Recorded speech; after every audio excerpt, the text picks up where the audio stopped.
సుదర్శన రాజు కథ. పూర్వం సూర్యవంశంలో ధ్రువసంధి అనే ఒక రాజు ఉండేవాడు. అయోధ్య రాజధానిగా కోసల రాజ్యాన్ని ఏలుతుండేవాడు. అతనికి ఇద్దరు భార్యలు. పెద్ద భార్య కళింగ దేశ రాజైన వీరసేన పుత్రిక మనోరమ. రెండవ భార్య ఉజ్జయిని రాజైన యధాజిత్తు కుమార్తె లీలావతి. ఇద్దరు భార్యలతోనూ రాజు సుఖించాడు. ఇద్దరు రాణులు గర్భవతులయ్యారు. ముందుగా మనోరమ ఒక కొడుకును ప్రసవించింది. అతనికి సుదర్శనుడు అని పేరు పెట్టాడు. సరిగ్గా నెల తిరిగేసరికి లీలావతికి కూడా ఒక కుమారుణ్ణి ప్రసవించింది. అతనికి శత్రుజిత్ అని పేరు పెట్టాడు. పిల్లలిద్దరూ దినదిన ప్రవర్ధమానంగా పెరుగుతున్నారు. ఆ సమయంలో ధ్రువసంధి వేటకని వెళ్ళి ఓ సింహం బారిన పడి దివంగతుడు అయ్యాడు. అది తెలిసి అటు వీరసేనుడు ఇటు యధాజిత్తు సైన్యాలతో అయోధ్య చేరారు. ధ్రువసంధి తర్వాత తన దౌహిత్రుడైన సుదర్శనుడే రాజ్యానికి వారసుడు అని వీరసేనుడు, తన దౌహిత్రుడైన శత్రుజిత్తే రాజు కావాలని యధాజిత్తు వాదించుకున్నారు.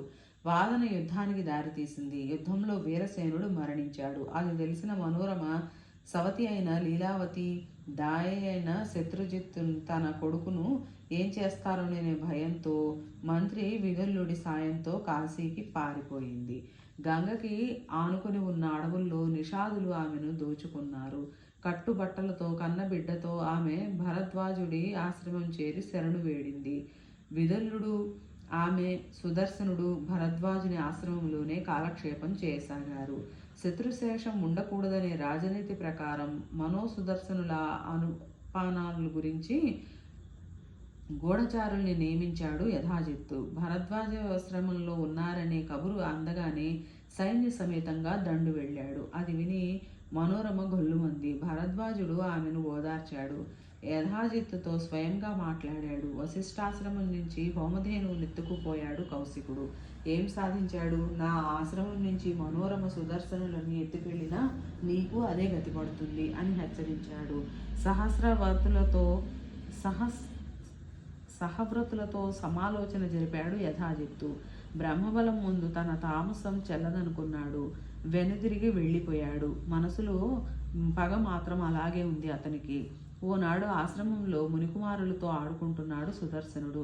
ఆ సమయంలో విదల్లుడి వైఖరి చూసిన ఓ మునకుమారుడు క్లీంబ క్లీబ అన్నాడు. విదల్లుడు నవ్వుకున్నాడు. సుదర్శనుడు మాత్రం ఆ క్లీబలో క్లీంని పట్టుకున్నా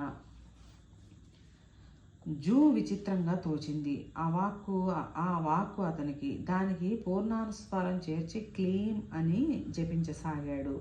క్లీం అనేది కామరాజం అనే బీజమంత్రం. అదేది అతనికి తెలియదు. అప్పటికతను 5 ఏళ్ల కుర్రాడు కావటం వలన ఆ శబ్దం అతన్ని వింతగా ఆకర్షించింది. అందువల్ల అదే పనిగా జపించేవాడు. సుదర్శనుడికి 11 సంవత్సరాలు వచ్చాయి. భరద్వాజుడు అతనికి ఉపనయన సంస్కారం జరిగించాడు. వేదాలు నేర్పించాడు. ధనుర్వేదం నేర్పాడు. నీతి శాస్త్రం నేర్పాడు. కామరాజ మంత్ర జపం ప్రభావం వల్ల సుదర్శనుడికి అవన్నీ ఇట్టే పట్టుపడిపోయాయి. ఒకసారి అతనికి దేవి దర్శనం కూడా అయింది. ఆ దర్శనంలో ఆమె ఎర్ర వలువలు, ఎర్రటి నగలు ధరించి ఎర్రటి శరీర కాంతితో గరుడ వాహనం మీద కనిపించింది. ఆ మహానంద పడిపోయాడు సుదర్శనుడు. మరి కొన్నాళ్లకు అంబిక అతనికి విల్లు, అమ్ములు, కవచం, తూణిరం ప్రసాదించింది. సుదర్శనుడు ఎదిగి రాటు తేలాడు. అది తెలిసిన శృంగ బేర నిషాదరాజు అతనితో స్నేహం కలిపాడు. 4 గుర్రాలు పూసి మంచి జెండాతో సమస్త సామాగ్రులతో నిండి ఉన్న రథాన్ని సుదర్శనుడికి కానుకగా ఇచ్చాడు. సుదర్శనుడు స్వీకరించాడు. త్వరలోనే నువ్వు నీ రాజ్యాన్ని గెలుచుకుంటావులే అని చెప్పి వెళ్ళిపోయాడు నిషాదరాజు. అంతా ఆ మాటే అనేవారు సుదర్శనుడితో. కానీ ఎలా గెలుస్తాడు? సైన్యం లేదు, ధనం లేదు, అడవి దుంపలు తప్పితే అంతంత రాజభోజనమైనా లేదు అతనికి. ఇది ఇలా ఉండగా కాశీరాజు కూతురు శశికళ సుదర్శనుడి గురించి విన్నది. మనసులోనే అతన్ని తన భర్తగా వరించింది. ఆ రాత్రే ఆమెకు కల వచ్చింది. ఆ కలలో భగవతి తోచింది. అమ్మాయి శశికళ, నువ్వు ఆ సుదర్శనుడినే పెళ్ళాడు. అతను నా భక్తుడు. అతడు నీ కోరికలన్నీ తీరుస్తాడు అని చెప్పింది. దానితో శశికళ హృదయంలో సుదర్శనుడు భర్తగా ప్రతిష్ఠించుకుపోయాడు. కాశీరాజు సుబాహుడు తన కుమార్తెను శశికళను స్వయంవరం ప్రకటించాడు. మరి కొన్నాళ్లకు స్వయంవరం అనగా ఒక శశికళ స్వయంగా బ్రాహ్మణుడి ద్వారా సుదర్శనుడికి సందేశం పంపింది. నిన్ను ప్రేమించాను, అపరాంబిక ఆశీస్సులు పొందాను. మా అమ్మా నాన్న ఎంత కాదన్నా నిన్ను తప్ప మరొకరిని తలుచుకోలేకపోతున్నాను. చావనైనా చస్తాను గాని నిన్ను తప్ప వేరే వాళ్ళని భర్తగా ఊహించనైనా లేను. అమ్మవారి ఆశీస్సులు నమ్ముకొని ఉన్నాను కనుక ఐశ్వర్యాల గొడవలు ఓ వారన ఉంచు.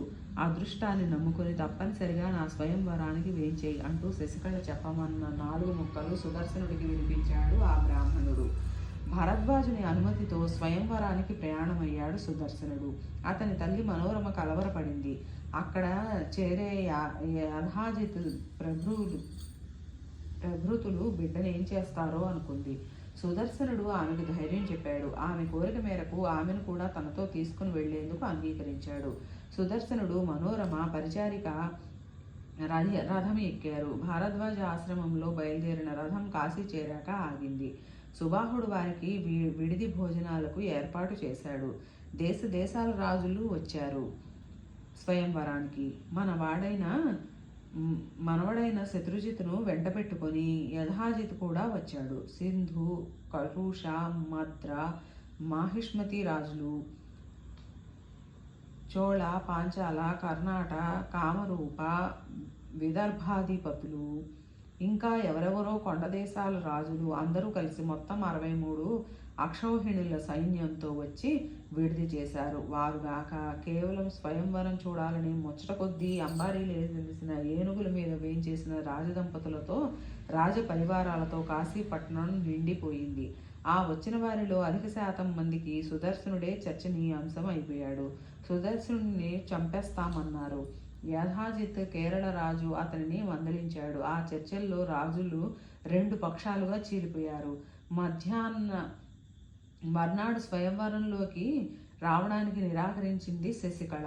వేశ్యలు విటుడి ఆస్తిపాస్తుల వివరాలు తెలుసుకుని వారిని ఎంచుకునేటట్లుగా తాను స్వయంవరంలోకి రాలేనంది. తనకు సుదర్శనుడి కన్యాదానం చేసి పెళ్లి చేస్తేనే చెయ్యి అని చెప్పింది. కాశీరాజు సుబాహుడికి ఏమీ తోచక లేదు. రాజులంతా స్వయంవర మండపంలో ఆసీనులై ఉన్నారు. ఇప్పుడు పెళ్లి కూతురు వరమాలతో రాదంటే వాళ్ళు ఊరుకోరు. అతను అనుకున్నంత అయ్యింది. ఈ సంగతి తెలిసి యధాజిత్ మండిపడ్డాడు.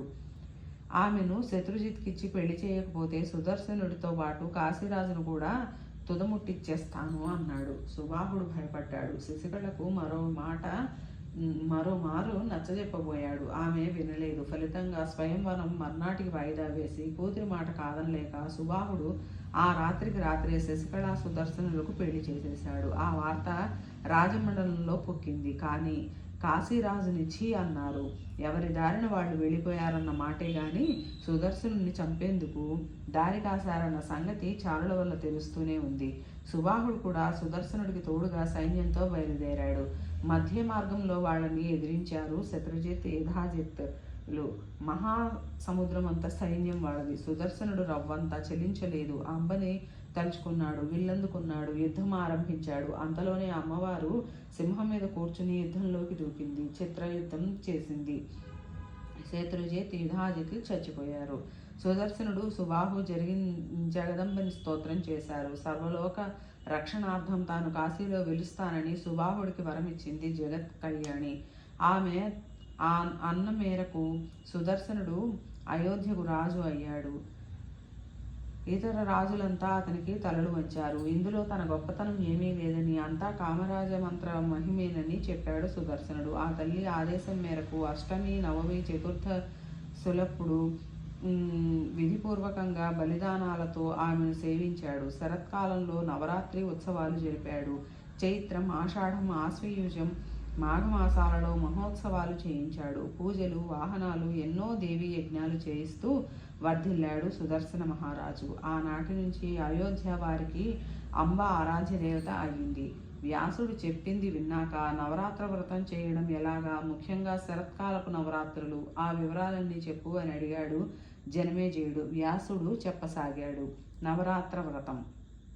శరత్కాలం, వసంతకాలం రెండూ చాలా కష్టదాయకమైనవి. అందువల్ల శుభం కోరుకునేవారు ఈ 2 కాలాలను నవరాత్రి వ్రతం ఆచరించాలి. ముఖ్యంగా శరత్కాలంలో శరన్నవరాత్రులు, శరద్వసంతాలు రెండూ ఘోరమైన రోగాలు కలిగిస్తాయి. అంచేత బుద్ధిమంతులు ఆశ్వీజ మాసంలో చండికను పూజించాలి. అమావాస్య నాడు విధిగా వ్రత సామాగ్రి భద్రపరుచుకోవాలి. ఆ రోజు ఒక పూట మాత్రమే హవిష్యాన్నం భుజించాలి. ఒక సమతల ప్రదేశంలో 16 మూరల పొడవు, 16 మూరల వెడల్పు గల మండపం నిర్మించాలి.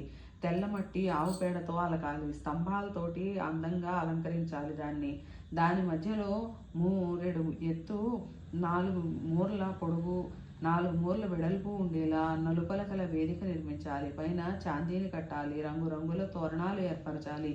దేవీతత్వ విశారదులు, వేదాంగ పారంగతులు, సంయమంతులు అయిన ఉత్తమ బ్రాహ్మణుల్ని పిలుచుకోవాలి.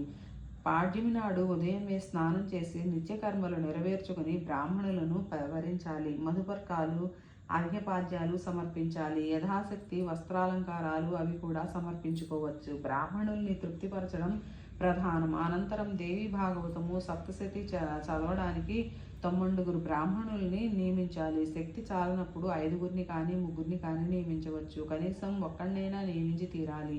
ఆ బ్రాహ్మణుడు శాంతవంతుడై ఉండాలి. ముందుగా మంత్రయుక్తంగా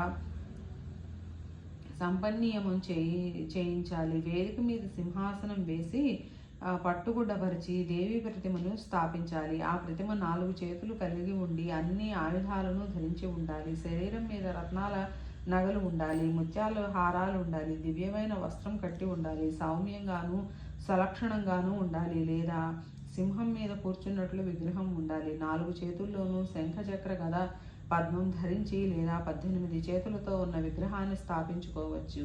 ఒకవేళ విగ్రహం ఉంచని పక్షంలో వేదిక మీద నవాక్షర మంత్రంతో దుర్గాయంత్రం స్థాపించాలి. పీఠ పూజ కోసం వేదికకి కుడివైపున కలశం స్థాపించాలి. దాన్ని పంచపల్లవాలతోనూ, వైదిక వస్త్రాలతోనూ, మంత్రాలతోనూ సంస్కరించాలి. మంచి తీర్థజలంతో నింపాలి. అందులో రత్నాలు, బంగారము వేసి ఉంచాలి. వేదిక 4 వైపులా పూజా సామాగ్రి సర్ది పెట్టుకోవాలి. మంగళాచరణం నిమిత్తం గీతవాద్యాలు సిద్ధం చేసుకోవాలి. ఆ విధంగా హస్త నక్షత్రయుక్త పాడ్యమి నాడు విధియుక్తంగా చేసిన పూజ సర్వశ్రేష్టమై అన్ని కోరికలు తీరుస్తుంది. ముందుగా సంకల్పం చేయాలి. అనంతరం పూజ చేయాలి. ఆ వేళ ఉపవాసం ఉండి రాత్రికి ఒక్కపూట భోంచేయాలి. వ్రతారంభంలో తమకు తోడ్పడవలసిందిగా జగదంబను ప్రార్థించాలి. అగరు, మంచిగంధం, కర్పూరం వంటి పరిమళ వస్తువులు, కాగు, మందారం, అశోక, సంపంగి, గన్నేరు, మాలతీ పుష్పాలు, బ్రాహ్మీ పుష్పాలు, మారేడు దళాలు పూజలో వినియోగించాలి. పూజ ధూపదీపాలతో నియమంతంగా సాగించాలి. రకరకాల పళ్లతో అర్ఘ్యం ఇవ్వాలి. కొబ్బరికాయలు, మావి ఫలాలు, అరటి, దానిమ్మ, నారింజ, పనస, మారేడు పళ్ళు కలిపి అన్నీ దానం చేయాలి. అన్నదానం చేయాలి. మాంసాహారులు జంతుబలి కూడా ఇవ్వచ్చు. ఏనుపోతు, మేక, పంది ఇవి శ్రేష్టమైన బలులు. ఆ ఉత్సవాలలో దేవి ఎదుట చంపబడిన జంతువు తిన్న స్వర్గానికి వెళ్ళిపోతుంది. దేవి కోసం బలివేయడం హింస కాదు అని శాస్త్రాలు చెబుతున్నాయి. హోమం కోసం త్రికోణం కొండం హవన ప్రమాణం ప్రకారం కావలసినంత స్థడిలం తయారు చేయాలి. ప్రతిరోజు ముప్పోటులా దేవిని పూజించాలి. గీత, వాద్య, నృత్యాలతో గొప్పగా ఉత్సవం జరిపించాలి. వ్రతం చేసిన నాళ్ళు నేల మీదే పడుకోవాలి. రోజు ఒక కుమారుని కానీ లేదా నిత్యం 9 కుమారులకు కానీ కుదరకపోతే దినానికో కుమారికైనా హెచ్చిస్తూ 9 కానీ వస్త్రాలు, నగలు, మంచి భోజనం ఇచ్చి పూజించాలి. సంపదను అనుసరించే పూజ సాగించాలి. ఎంత మాత్రము లోభపడకూడదు సుమా. కుమారిక లెవరు అడిగేడు జనమేజయుడు. 1 ఏడాది వయసు గల కన్య కుమారి అనబడుతుంది. 3 ఏళ్ళది త్రిమూర్తి అంటారు. 4 ఏళ్ళది కళ్యాణి, 5 ఏళ్ళది కాళిక, 7 ఏళ్ళది చండిక, 8 ఏళ్ళది శాంభవి, 9 ఏళ్ళది దుర్గా అని, 10 ఏళ్ళది సుభద్ర అని అనిపించుకుంటారు. 10 ఏళ్ళు దాటిన కన్యల పూజ అర్హమైనది కాదు. కుమారికల్ని పూజలు చేసేటప్పుడు పైన చెప్పిన ప్రకారం స్పష్టంగా ఆయా పేర్లతో పూజించాలి. ఎందుకంటావేమో కుమారుని పూజించడం వలన దుఃఖము, దరిద్రము తొలగిపోతాయి. శత్రువులు నశిస్తారు. ధనము, ఆయుష్, బలము అధికమవుతాయి. త్రిమూర్తిని పూజిస్తే ధర్మార్థ కామాలు సిద్ధిస్తాయి. ధనధాన్యాలు కలుగుతాయి. కొడుకులు మనుమలతో ఇల్లు కలకలలాడుతుంది. కళ్యాణిని పూజించడం వలన విద్య, విజయం, రాజ్యం, సుఖం లభిస్తాయి. ఈ కళ్యాణినే సర్వకామదాంబ అంటారు కూడా. రోహిణిని పూజిస్తే రోగాలు నశిస్తాయి. కాళికను పూజ చేసినందువల్ల శత్రునాశనం, చండికా పూజ వలన ధనము, ఐశ్వర్యము కలుగుతాయి. శాంభవిని సేవించడం వలన పేదరికము, దుఃఖము పోయి సమ్మోహనం లభిస్తుంది. యుద్ధంలో విజయం కలుగుతుంది. దుర్గను పూజించడం వల్ల ఎంత క్రూరుడైన శత్రువునైనా సరే నాశనం అయిపోతారు. ఉగ్రమైన కార్యం సిద్ధిస్తుంది. పరలోక సౌఖ్యం కలుగుతుంది. సుభద్రను ఆరాధించడం వల్ల కోరికలు తీరతాయి. పూజించేటప్పుడు శ్రీరస్తు మంత్రంతో పూజించాలి, లేదా ఏ దేవి మంత్రంతో అయినా ఈ శ్రీ చేర్చి ఏ బీజ మంత్రంతోనైనా పూజించాలి. కుమారిని పూజించేటప్పుడు ఒక్కోలా చెప్పుకుంటూ పూజించాలి. కుమారిని పూజించేటప్పుడు ఏ దేవి కుమారస్వామి గూఢతత్వాలు లీల కోసం సృజిస్తుందో, ఏ దేవి బ్రహ్మాది దేవతలను పుట్టిస్తుందో, ఏ కుమారి భగవతిని నేను పూజిస్తున్నాను అని చెప్పుకోవాలి.